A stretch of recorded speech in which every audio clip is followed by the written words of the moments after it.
Did you know Drake's here tonight?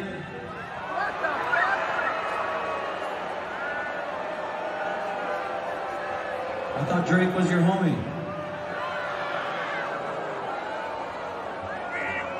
What? No? Drake's my homie. Well, since Drake's here, he's over here on the side. I'm gonna do this one for him. It's dedicated to you.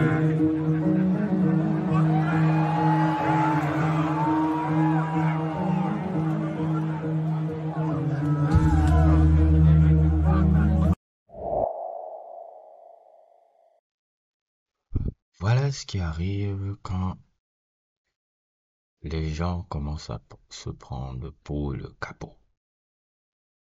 Quand vous commencez à penser que vous êtes intouchable, que rien ne peut vous arriver, que vous êtes la réincarnation de Don Vito et je ne sais pas quoi et tout. Voilà ce qui arrive. Jimmy, tout ça c'est de ta faute. Tout ça c'est de ta faute. Au lieu d'accepter naturellement ta défaite, au lieu d'accepter que tu as perdu contre le gars et de faire profil bas, tes, tes tweets, tes stories, tes, tes titres de narki et j'en passe. Voilà ce qui arrive. La semaine dernière, c'était les Red Hot Chili Peppers qui venaient te troller. Qui venaient te troller. Toronto. Maintenant, c'est le public le public même de Rock Festival. Là, il y a Limp Bizkit. Limp Bizkit, d'ailleurs, même, qui était un groupe un peu particulier. Hein. Bon, c'est vrai que, bon, quand on regarde un peu leur carrière, c'était pas si ouf. Hein. Avec le recul, quand je écoute Chocolate Starfish, maintenant, je me dis, bon, j'aimais ça quand j'étais petit, l'album Chocolate Starfish, je veux dire, j'aimais ça quand j'étais petit, mais je vois que c'est des gars qui s'étaient inspirés de Rage Against the Machine et ils avaient fait un peu quelque chose de truc. Même si, je dois l'avouer, si vous écoutez le premier album de Limp Bizkit, c'était très bel album, très bon album. $3 Bill.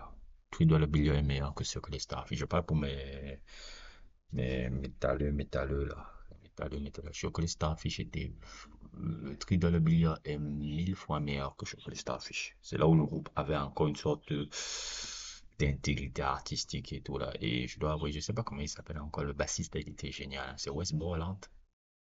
Je crois que c'était le bassiste. Le bassiste a été génial. Non, mais une biscuit quand même. Le premier album était génial. Le tout petit, non, le deuxième. Je crois que c'est le deuxième. Truc dans le Billiard, c'est le deuxième. Le premier, je sais plus comment ça s'appelle. Je sais pas si c'est le premier ou le deuxième. Tri dans le Billiard. En tout cas, ça doit être le premier. Cet album-là, trouve, trouve. Oui. Et oui, je suis fan de métal aussi. Je sais pas encore. J'ai fait un sujet sur System of Down pour l'instant parce que c'est encore les groupes populaires. Hein. C'est comme si tu parlais de Jay-Z hein, quand tu parlais de System of Down. Si tu veux commencer à être vraiment respecté par les métalleux, c'est quand tu commences à parler des groupes un peu comme Godflesh. Quand tu commences à parler des groupes un peu comme, si je ne me trompe pas, Traumatic Voyage ou Love Lost But Not Forgotten. Là, on commence à te dire, ok, toi tu es vraiment un gars qui suit le métal. Mais à la base, si tu commences à citer System of Down ou Metallica, Megadeth ou je sais pas quoi là, ça c'est comme si tu citais Jay-Z, Tupac, je sais pas. Je sais pas si vous voyez un peu ce que je veux dire. Bon. Trêve de bavardage sur le métal, revenons à Jimmy. Et oui, après avoir voulu jouer le capot avec Schoolboy Q, voilà ce que tu en prends parce que ce que les gens ne savent pas, hein, Schoolboy Q, hein, le public de Schoolboy Q, on pourrait croire, les Schoolboy Q, et je vais même dire, la plupart des publics de hip-hop, en général, c'est des publics de blancs. Les gars qui font que les artistes de hip-hop vivent de leur show, c'est des blancs. Hein. Je me rappelle même un peu, il y a quelques années, un ami hein, qui habite aux États-Unis, là, Yoatin, bah, très fan du Wu-Tang, hein, l'un des gars les plus connaisseurs du Wu-Tang que je connaisse. C'est-à-dire, ce mec, c'est un connaisseur du Wu-Tang En veux-tu, en voilà. Quand il rappelle même un peu à l'époque, il rappelle la même voix que Method Man. Je me rappelle qu'il y avait une photo où Ghostface, il était parti en concert, Ghostface qu'il l'avait même amené sur scène, il avait commencé à rapper que Ghostface lui a été reçu. Il m'avait envoyé la photo, je sais plus si je l'ai encore et tout. Les publics qui sont dans les shows de hip-hop, surtout les hip-hop, un certain truc, c'est les blancs, hein. C'est les blancs qui font vivre les négros, hein. C'est les blancs qui payent le truc. C'est pas les négros tellement, hein, c'est les blancs. C'est les blancs qui viennent dans les shows. Surtout un mec comme Schoolboy Q. Ses fans, c'est les fans. Schoolboy Q, le public de Schoolboy Q, c'est les publics blancs, frat boys. Je sais pas si vous voyez ce que je veux dire. Les gars, un peu de fraternité universitaire, là. Le public de Schoolboy Q, tous ces sons là, Man of the Year, tous ces albums-là, ils parlent à son public, c'est les blancs, là. Donc, quand tu viens faire annuler le concert de Schoolboy Q à Toronto, là, les blancs, là, que tu les as fait payer, les blancs qui ont payé le pour aller au concert de Schoolboy Q, là, ils ont très mal vu ça. Et ils ont dit que non, non, non, non, tu vas pas venir jouer le capot ici en disant que Toronto, c'est toi ici. Là. Non, non, non, non, non. C'est ça qui se passe. Et Red Hot Chili Peppers, quand ils ont vu le truc, c'est comme c'est des gars aussi de Los Angeles. Oui, Los Angeles, c'est pas que les rappeurs ou Compton.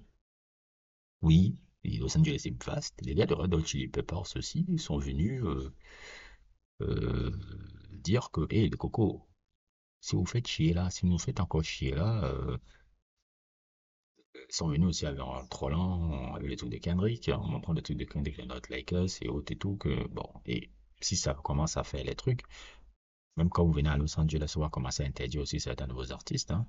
Et c'est bon que le public canadien se dissocie littéralement de Drake en disant non, c'est Drake qui se joue le capot là-bas tout seul. Voilà ce qui se passe quand tu penses que tu es au-dessus du peuple. Le peuple t'a mis dans une position et le peuple te rappelle que c'est nous qui te faisons nous.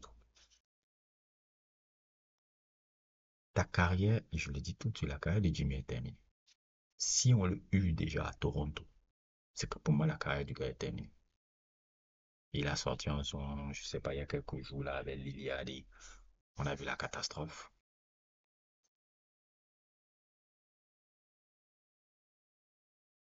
Là, j'ai mal pour toi, hein, Jimmy. J'ai vraiment mal pour toi. C'est vraiment fini. C'est vraiment fini. Et tu l'as mérité. Si tu avais même fait profil bas après le truc est parti disparaître, tout, tout. Mais non, tu as voulu jouer le capot, tu fais tes tuiles, tu fais tes tuiles, tu prends les t-shirts de Tupac, tu fais des trucs. Bref. Ok.